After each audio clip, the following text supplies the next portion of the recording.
Hello and welcome to episode 20 of the Gaming Roundtable. With me today, well, we may very well have some special guests. Stay tuned now. Today we're going to be reviewing, and I never thought I'd be saying this, Alvin and the Chipmunks, the Squeakquel. Why? Well, I don't know. Did the original last year, and it looks like nobody else is going to have the balls to do it. Hey, don't forget about me. I have Alvin with me just to keep me in line. Because after all, this game is great. Enjoy the show.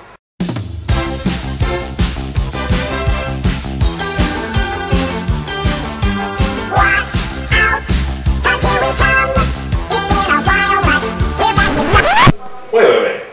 Haven't I done this before? It's not what you think, dude. Whoa! Rachel! I thought you were dead. Well, I am, but I came back to deliver a message to you. Okay, but it doesn't explain why I'm dressed like Alvin. No, Newton. That is the message. Here. The Squeakquel? No, I don't want to review this.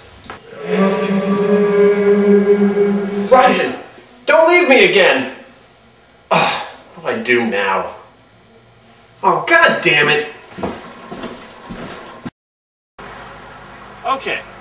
Now the graphics for Squeakquel are an interesting mix. Here's the kick. Squeakquel was developed strictly for the DS and the Wii, and I'm reviewing the Wii version. So the graphics are pretty good. I mean, the Chipmunks pretty much look like they should, except for Theodore. What the hell happened when they were modeling him? Oof.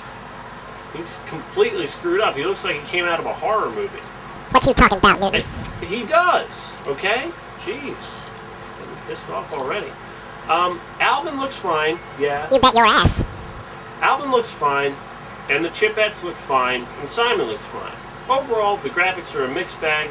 Not exactly fantastic, but not exactly terrible either. Except for the backgrounds.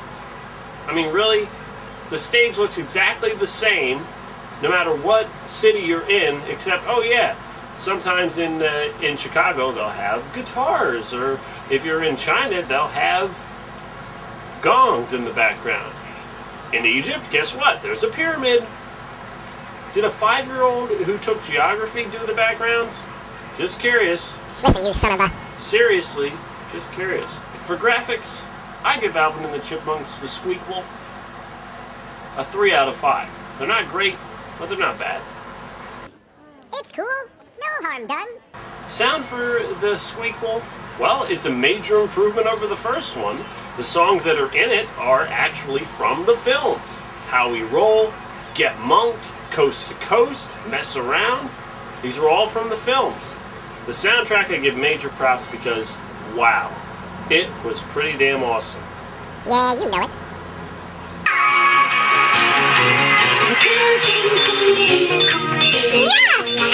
Sound, major improvement from the first one.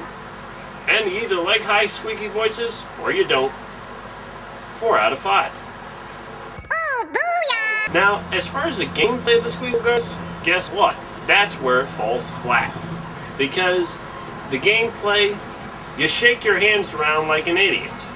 Yeah, it's a Wii game, I realize this. But it's so dull. And the problem is, every 5 seconds, Alvin is saying, if you're playing as the Chipmunks, give yourself an A for awesome over and over and over and over again. Yes, you can turn off the voices, but then you miss warnings if you're supposed to change up. Now granted, in the gameplay, they actually did add some new modes during the song to spice things up instead of just shaking your arms around the entire time.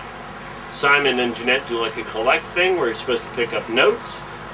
Same with Alvin and Brittany, except they do it a little bit of a different style. And Theodore and Eleanor, respectively, also do something where you're supposed to dodge this graphic equalizer that's on the screen. It's not bad, but it ain't exactly fantastic.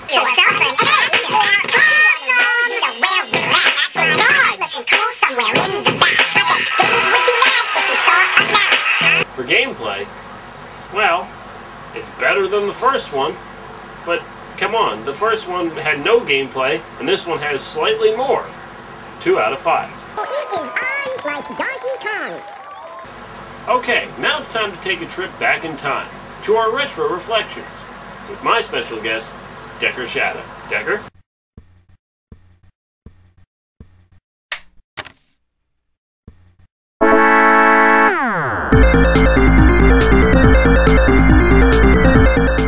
I've been playing a lot of Parappa the Rapper recently.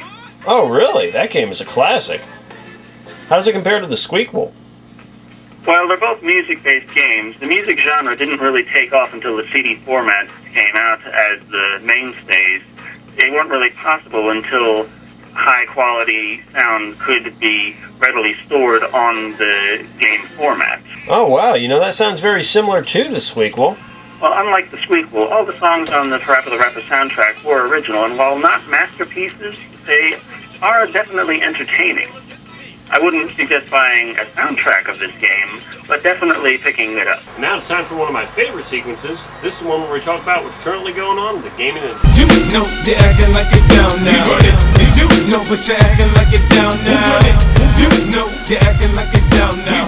This month's question is all about the recent announcement of Fear 3. Now you may remember the first two were developed by Monolith Studios and were all about Alma trying to kill you, which is pretty sweet.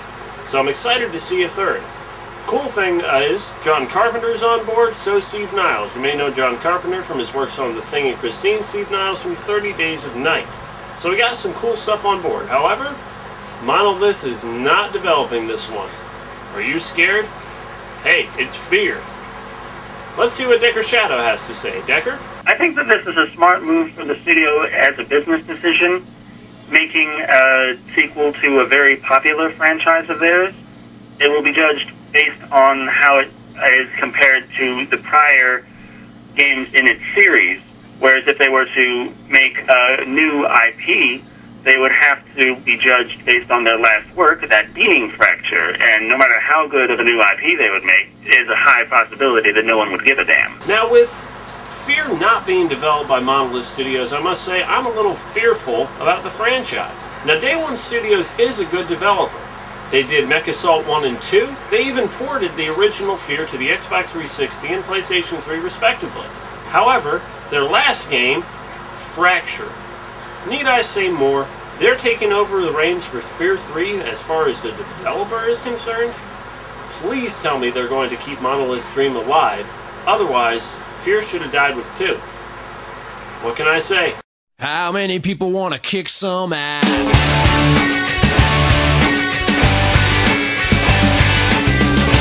Fun tips for the Squeakquel. What can I say? There aren't any. But if you'd like to see what it's like to play this game and how dumb I look, here it comes. Check it out. Watch and learn, my friends. Oops. Well, it looks like it's time to play my second favorite game. Hide the broken TV from Dave. You want to play? No. Well, at least it doesn't take too long to load. Hey, it's from the film. Nice.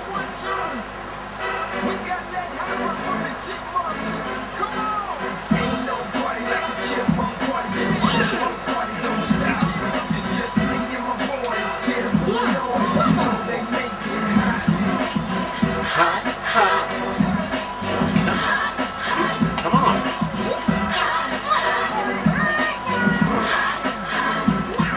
Trying to enjoy the song, for God's sake. The world is our oyster. Where should we go next? I'm gonna go back to the menu because I'm not dealing with this game anymore. Now, this is certainly not a game that I recommend. I mean, the gameplay is lackluster, the graphics are okay, and the soundtrack is cool. But again, if you're looking to hear the Chipmunks, why don't you buy a CD? I mean, really, buy the Squeakquel soundtrack, buy the original soundtrack. Hell, why don't you buy Undeniable by the Chipmunks? It really is a good CD if you're a Monks fan. Overall, I must say that... Wait, Christ, he's back. Alvin, I'm not trying to... I'm gonna crawl inside you and kill him. Ah! He's burrowing in me. Ah! See you next time when we review Heavy Rain.